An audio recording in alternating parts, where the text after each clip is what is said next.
안녕하세요. 금리 인상이 마무리 수순이다라고 언론들은 이야기하고 있습니다. 근데 한국은행의 기준금리가 인상이 마무리된다라는 걸 쉽게 안 믿는 게 좋겠습니다. 그리고 시중에서 앞으로 시중금리는 계속해서 올라간다라고 봐야 될 겁니다. 빚부담은 점점 더 커진다. 상상을 초월할 정도로 불어날 거다라고 봐야 되겠습니다. 2억 원을 전세자금 대출을 받는 세입자가 이자 6%를 했더니 16, 12 이자만 월 100만원입니다. 1년에 낼 이자가 1000만원이죠. 1200만원이죠. 그런데 이 사람이 시간이 지나면 지날수록 월 100만원 내는 이자를 나중에 지나면 얼마까지 낼 수 있을까요? 심하게 봤을 때는 이자를 150만원, 160만원 낼 수도 있다라고 봐야 됩니다. 이자를 150만원 낸다. 그러면 1년에 뭐 대략 한 1800만원쯤 되는 거죠. 1800만원 내려면 이자가 얼마가 돼야 됩니까? 지금 이제 6% 내고 있는데 9%를 부담해야 월 이자가 150만원이죠. 1년에 1800만원 이자죠. 아니 2억을 빌리는데 월 이자를 150만원이나 내야 되나 라고 생각하겠지만 시중이자가 9%가 되면 2억 빌리는데 월 이자 150만원 내야 되는 건 맞습니다. 에이 9% 내는 사람이 어딨어 이렇게 얘기하지만 두고 보십시오. 2023년 말쯤 되면 그 정도 부담하는 사람들이 아마 절반 이상일 겁니다. 지금은 대출금리가 6에서 8%입니다. 뭐 정부 당국에서 금융당국에서 좀 푸시해가지고 8% 넘어갔던 게 뭐 7% 중후반으로 조금 내려왔다라고 얘기하지만 그건 잠시 잠깐일 거고 언제까지 계속 틀어막을 수 없다라는 겁니다.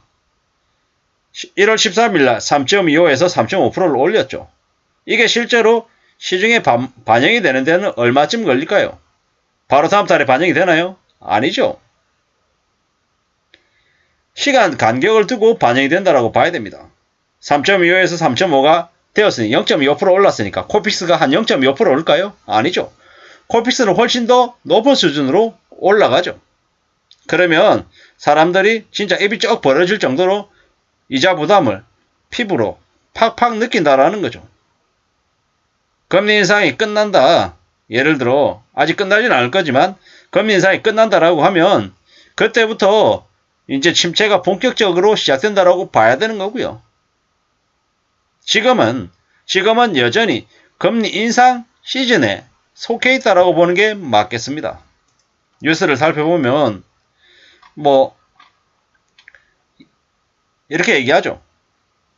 코인 노래방을 운영하는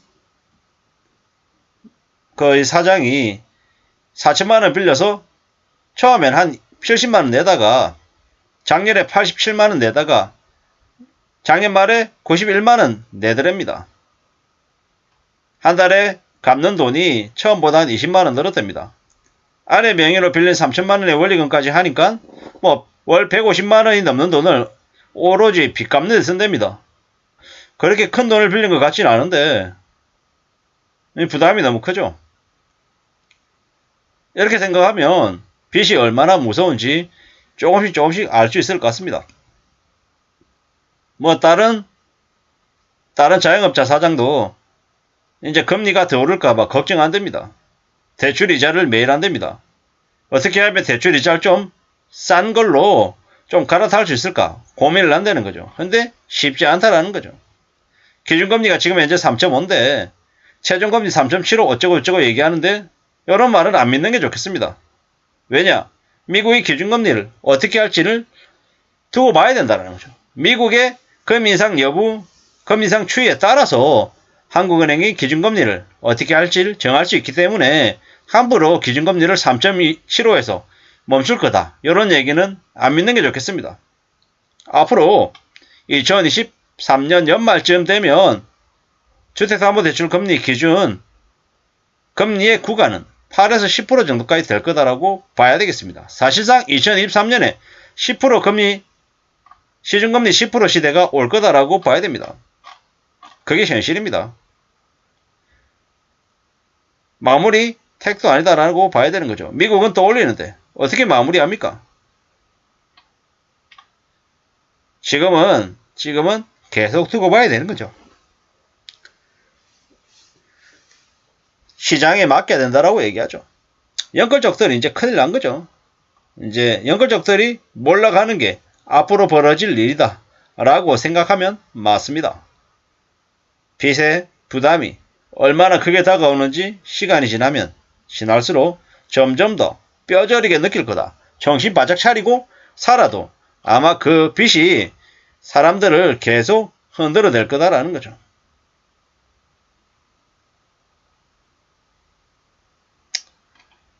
잘 생각해야죠.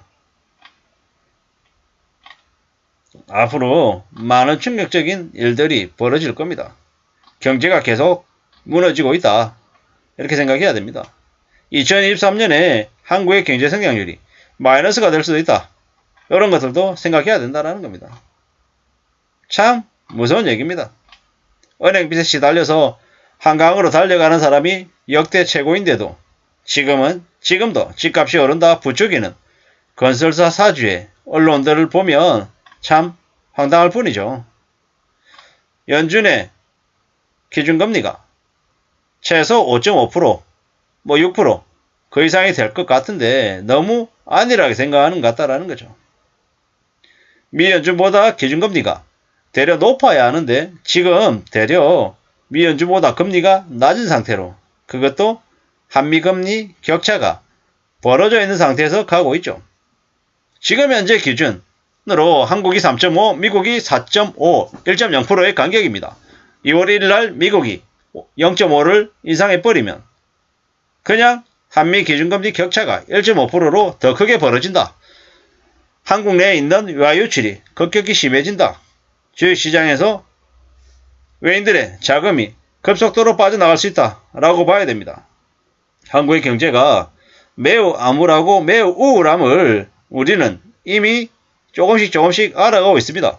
시중에 돈이 마르고 있고 오죽하면은 그 법정 대출 최고 금리를 27%대까지 올리려고 합니다. 왜? 19.9%대 자금들이 이미 씨가 마르니까 그 윗단에 금리로 빌려줄 수 있는 돈들이 이제 대기하고 있는 거죠.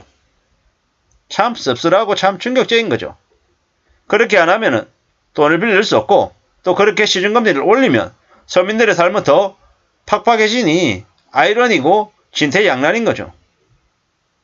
이제서야 빚을 좀 줄여야 된다. 빚지지 말아야 된다라고 얘기하면 무슨 소용이냐 라고 얘기하는 사람도 많겠지만 그럼에도 불구하고 지금부터라도 빚을 두려워하고 겁내면서 삶을 좀 조정해 나가야 된다라는 말씀을 드리면서 마실까 합니다. 감사합니다.